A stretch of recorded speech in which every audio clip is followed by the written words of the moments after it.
आइए स्टूडेंट्स, देखिए अभी जो हमारे प्रोनाउंस चल रहे थे, पिछली वीडियो में मैंने आपको पर्सनल जो है प्रोनाउंस के बारे में हम चर्चा कर रहे थे। उस पर्सनल प्रोनाउंस के बारे में मैंने आपको बताया था और पर्सनल प्रोनाउंस के प्रकार भी मैंने आपको बताए थे, फर्स्ट पर्सन, सेकंड पर्सन और थर्ड पर्सन। अब हम चर्चा करेंगे कि जो पर्सनल प्रोनाउंस है उनके फॉर्म के बारे में, उनके रूपों के बारे में कि पर्सनल जो प्रोनाउंस है उनको किस किस रूप में कैसे कैसे कहां पर यूज में लिया जाता है। तो उसे हम एक चार्ट के माध्यम से, एक सारणी के माध्यम से जो है हम समझेंगे। जैसे पर्सन में फर्स्ट पर्सन के अंदर हमने यहां पे लेते हैं आई। तो आई का क्या हुआ? मैं। आई का मैं कि फर्स्ट पर्सन में यदि एक वचन के रूप में, सब्जेक्ट के रूप में यदि हम प्रोनाउन यूज में लेंगे तो वो कौन सा होगा? हमारा आई। और मैं के लिए आई का यूज हुआ और इसी को यदि हम ऑब्जेक्ट के रूप में काम लेंगे आई को, तो उसका क्या होगा? मी। क्या होगा? मी। जैसे हम इसको एक उदाहरण के द्वारा समझते हैं कि मैं तुम्हें पढ़ाती हूं, मैं तुम्हें पढ़ाती हूं। तो यहां पर जो आई को जो हमने यूज में लिया है वो किसके रूप में लिया है? सब्जेक्ट। और आई यहां पर जो है एक वचन का काम कर रहा है कि I teach you, I teach you. तो ये आई यहां पर क्या हुआ? सब्जेक्ट और सब्जेक्टिव प्रोनाउन, सब्जेक्ट के रूप में ये काम कर रहा है। जैसे कि मैंने आपको बताया था कि आई को जब ऑब्जेक्टिव प्रोनाउंस के रूप में यूज में लेंगे तो उसका रूप बदल जाता है और फिर क्या हो जाता है? मी।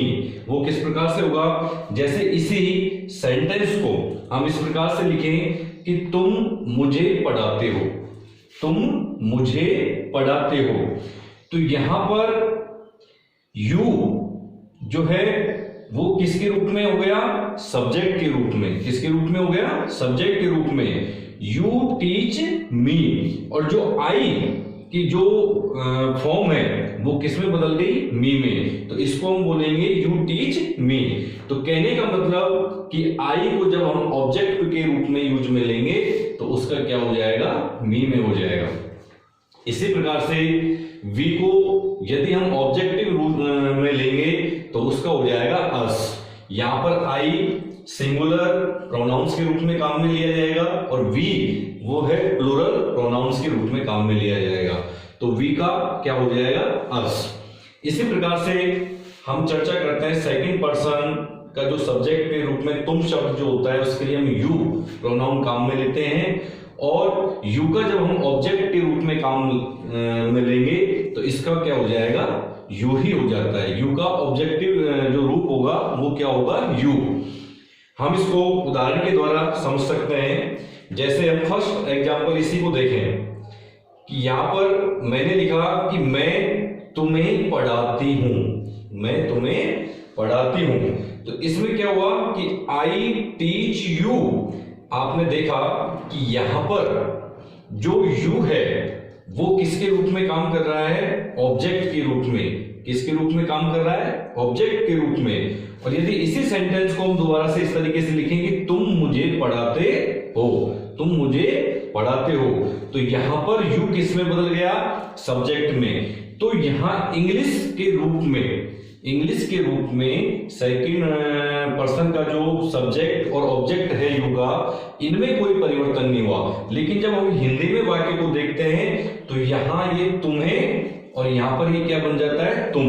तो हिंदी में इसका रूप परिवर्तित आपको नजर आ रहा है, लेकिन इंग्लिश में सब्जेक्ट और ऑब्जेक्ट के रूप में आपको फॉर्म यू ही जो है नजर आएगी। तो सेकंड पर्सन का यू का ऑब्जेक्टिव रूप यू हो जाएगा। इसी प्रकार से थर्ड पर्सन, जिसको मैंने आपको बताया था कि तीसरे व्यक्ति या अन्य पुरुष के बारे में करते हैं, उसमें ही अर्थात वह, और ही का क्या करोगे आप? हिम। ही का ऑब्जेक्टिव रूप क्या बनेगा? हिम। सी वह। यहां पर ही वह ये पुल्लिंग के लिए काम में लिया जाता है और सी वह यहां ये स्त्रीलिंग के लिए जो है काम में लिया जाता है। पुल्लिंग, स्त्रीलिंग ये आपको पता है कि पुल्लिंग जिनसे पुरुष का बोध, जाति का बोध हो, और स्त्रीलिंग जिससे स्त्री जाति का बोध हो। तो सी यहाँ स्त्रीलिंग के लिए काम आएगा, ही यहाँ पर पुल्लिंग के लिए काम आएगा। ही के लिए जब ऑब्जेक्टिव रूप हम काम में लेंगे तो इसका क्या हो जाएगा, हिम, और सी के लिए ऑब्जेक्टिव रूप क्या हो जाएगा, हर। इसी प्रकार से इट, यहां पर इट जो है प्राणी मात्र को छोड़ करके बाकी और सब के लिए जब हम इट का प्रयोग करते हैं तो इट का अर्थ होता है वह, और इसका ऑब्जेक्टिव जो रूप होगा वो भी क्या होगा, इट। इसी प्रकार से दे का क्या हो जाएगा, दे। तो यहाँ ही, सी, इट ये आपके सिंगुलर जो है सब्जेक्ट हो जाएंगे और दे आपका यहाँ पर प्लूरल सब्जेक्ट हो जाएगा। अब इसी प्रकार से ये तो हमने चर्चा की इनके कि जो है सब्जेक्ट का ऑब्जेक्टिव रूप किस प्रकार से जो है चेंज होता है।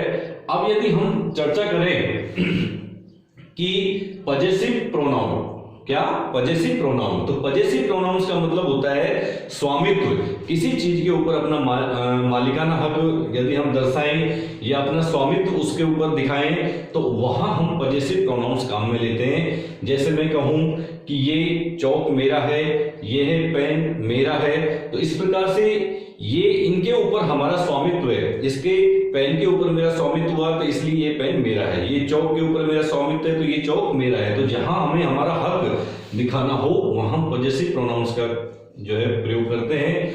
अब यदि आई जो पजेसिव प्रोनाउन है उसको यदि हम रूप में काम में लेंगे तो वो हो जाएगा आई का किसमें, माई या माइन, मेरा।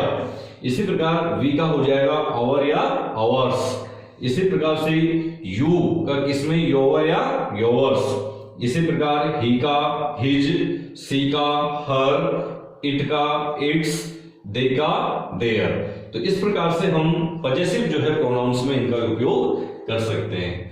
अब चर्चा करते हैं एम्पेटिक प्रोनाउंस के बारे में कि ये क्या होते हैं। कि एम्पेटिक प्रोनाउंस का मतलब वो है कि जहां हम किसी चीज को जोर देकर के बताएं, कि जैसे उदाहरण के द्वारा समझिए कि मैं अपना काम स्वयं करती हूं, मैं अपना काम स्वयं करती हूं, तो हमको यहां स्वयं देकर के हम जो है जोर दे रहे हैं उस पर। तो जहां नाउन या प्रोनाउंस के उस पर जोर देकर के किसी चीज को जो है बताया जाता है तो वहां आपका एम्फेटिक प्रोनाउंस काम में आता है।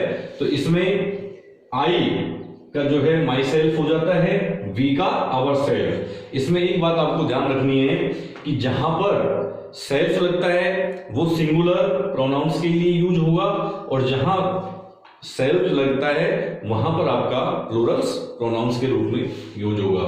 तो आई का माई सेल्फ के रूप में, वी का आवर सेल्फ के रूप में, इसी प्रकार यू का योर सेल्फ और योर सेल्फ। योर सेल्फ एक वचन के लिए और योर सेल्फ बहुवचन के लिए या प्लूरल्स के लिए। इसी प्रकार ही का हिमसेल्फ, सी का हर सेल्फ, इट का इट सेल्फ, दे का देमसेल्फ। तो इस प्रकार से ये हम जो है प्रोनाउंस को उनके अलग अलग फॉर्म और उनके प्रयोग के आधार पर जो है हम इनको यूज में ले सकते हैं कि कहाँ किस प्रकार से उसका जो है प्रयोग होगा। तो ये मैंने आपको पर्सनल प्रोनाउंस के जो है रूप आपको चार्ट के माध्यम से समझाए हैं। इनको आप चार्ट बना करके अपनी जो है नोटबुक में आप उतार लेंगे।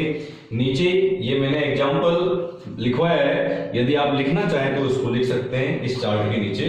बाकी आगे का जो हमारा पर्सनल प्रोनाउंस के बाद में आगे के जो इसके और प्रोनाउंस हमारे जो रह गए हैं उसको आपको अगली जो है वीडियो के माध्यम से आपको समझाया जाएगा।